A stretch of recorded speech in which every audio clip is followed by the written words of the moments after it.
Hey everybody, welcome to the live. Let's start with a gut check question today. What would your company look like if every single person on your team thought, acted, and led like a business owner? No, I'm not talking about in title. I'm not talking about in ego. I'm not talking about in performance mass, but in mindset, in initiative, in standards, and in alignment with the mission because they carry it, not just follow it. What if every role in your company was a CEO seat? Listen, that's not a fantasy. That's what happens when you install the entrepreneurial leader system. And it's the focus of step 8 in empowerment design, building leaders at every single level. Because here's the brutal truth. Most companies rise to the level of their founder stamina, then they plateau. Not because the market dried up, not because the product stopped working. That's what we want to believe. But it's because the founder stayed the only true leader in the room. That's the leadership trap. And it's not obvious until you've already outgrown it. It shows up as you being the only one who carries the weight of the vision, or the only one who notices when something is a little bit off, the only one reading between the lines, and the only one really asking, where are we going with all of this? Eventually, you become the only one burning out, while the rest of the team, they just keep checking off the boxes. Now, if that sounds familiar, today is your turning point. Because the moment you realize that leadership isn't something to hold, it's something to design into the DNA of your business, you can get access to a whole new level of freedom and forward motion that actually changes everything. I want to get personal. I want to take you back to the conversation that actually sparked a lot of this shift for me personally. I was sitting with the founder of a construction company. They were great, high revenue, strong brand, incredible pipeline, always had work.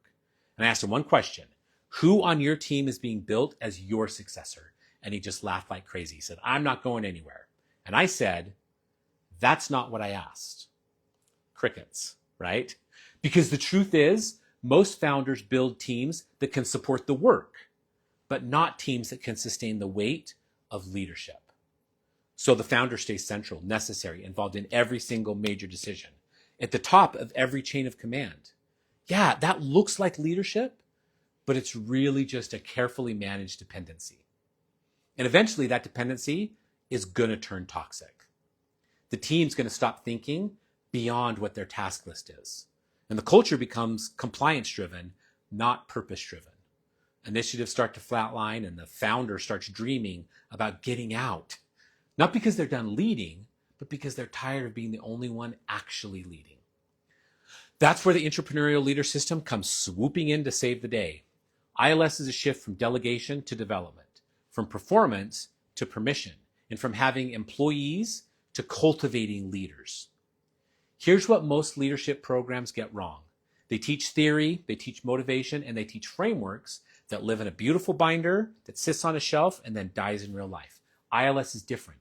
It's alive, integrated, embedded into the very heartbeat of your business. It doesn't live in a poster. It lives in the decisions, conversations, and habits of your team. And it starts by throwing out the idea that leadership only lives at the top. In ILS, every seat can be a seat of leadership. Whether you're running payroll, building out a job site, scheduling projects, designing content, or answering phones, every role holds real power, and every person deserves to know how to use that power properly. That's where the 4 leadership currents totally come in for us. We've got visionary waves who are big thinkers, pattern breakers, idea catalysts. Then there's steady streams, calm, consistent, values-driven team stabilizers. We've got our dynamic currents. They're the fast movers, momentum builders, fire starters. And then our good old reflective tides, deep thinkers, system tuners, strategic advisors. And each current has its own ripple effect. Each one leads differently, but when they're activated and aligned, they build something together that no single leader ever could. I want to tell you about Jeremy. Jeremy ran a high-performing sales team inside a home services company. He had been promoted because he was an amazingly strong closer. But when it came to managing people, he was struggling. Morale was low, turnover was high. In his meetings, they always felt like those tight pressure cookers. His feedback came across as cold. And his team followed him, but they didn't really trust him. So we ran the ILS style assessment and it blew the door wide open. Jeremy wasn't a dynamic current like everyone just assumed. he was actually a reflective tide. So his real strength wasn't in speed, it was in depth. He didn't need to lead by hype. He needed to lead by insight. But he'd been trying to perform someone else's version of what leadership looked like, and it was costing him and his team. So we aligned his leadership style with his actual identity, and everything shifted for him. He stopped micromanaging and he started mentoring. He created systems for feedback instead of just winging it all the time. And he held space for team check-ins instead of running through metrics all by himself. I'm sure you can imagine the result of that. Sales went up, team retention doubled, and Jeremy stopped dreading leadership because he was leading from truth now, not performance. That's what happens when you install ILS. Your people stop guessing at how they should lead and start stepping into how they're designed to lead. Now let's talk about how to roll this out real practically. Few ideas. First, move is to normalize leadership development at every level, not just the C-suite, not just your top performers, every level. That means creating time for it, weekly rhythm, embedded training, one-on-ones that aren't just about tasks, they're about growth. Second idea, create visibility. You show your team how their leadership style impacts others. You teach them to identify their current, and you make leadership part of the language in your culture, not something that's reserved for just a chosen few. Third, build feedback loops. You train your people how to receive feedback like leaders, not like employees who are avoiding blame. And you teach them how to get feedback up, down, and sideways. You don't wait for a crisis. You make growth a part of the daily rhythm. Because here's the core truth. At its very, very core, leadership cannot grow in a vacuum. It grows in rhythm, in feedback, and in responsibility. And when you build the structure for it, you don't just get better output, you get more empowered people. Now, let's talk a little bit about resistance. Now, a lot of founders hear this from me and they think, that's great, but my people aren't ready. And when they say that, I ask this, are you sure? Or have you just not built a system that actually invites them to rise? You see, most people don't opt out of leadership because they're lazy. They opt out because they've never been told that it's actually theirs to own. Or even worse, they tried once and they got shut down. So now the job is to reopen the door wide open. And that starts with one simple phrase. I see leadership in you. You have to say it, you have to mean it, and then you have to back it up with the support and structure that actually helps them grow.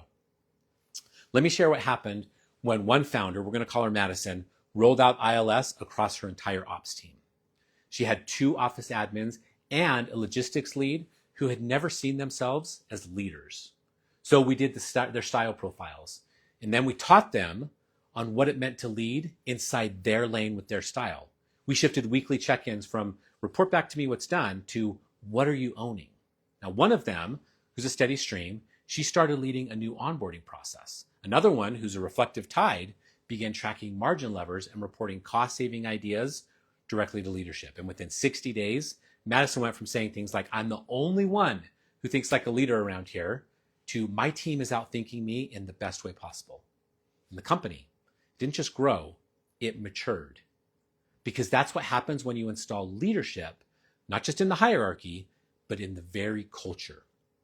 Now, let me bring this home today with a challenge. I want you to think of one person on your team right now or in your community who's got more in them than what they're showing. Someone who's not just a doer, but an actual thinker. Someone who's been consistently overlooked because they're not loud, or maybe because they're not exactly like you. What would it look like to activate their leadership? What conversations haven't you had with them yet? What part of your culture needs to shift so that people like them feel invited to rise? Because that's your next step. Listen, you're not here to be the only one leading. You're not here to build a company full of leaders, each in their own way. That's what you need to do with their own strengths, all moving towards that same mission. And that's what ILS actually makes possible. And that's the ripple that we're all trying to build next. Now listen, if you want to implement this and you need help getting started, DM me Activate and I will send you the ILS launch map, our step-by-step guide to introducing leadership development across your team, not as a framework and not overwhelming your people or overhauling your ops. And my friends, in the next live, we're going to dive deep into how to roll this out without the resistance. Because culture shifts it only shifts and stays when you're empowering people every day. So let's multiply leadership, let's activate ownership, and let's build what lasts together. See you on Tuesday.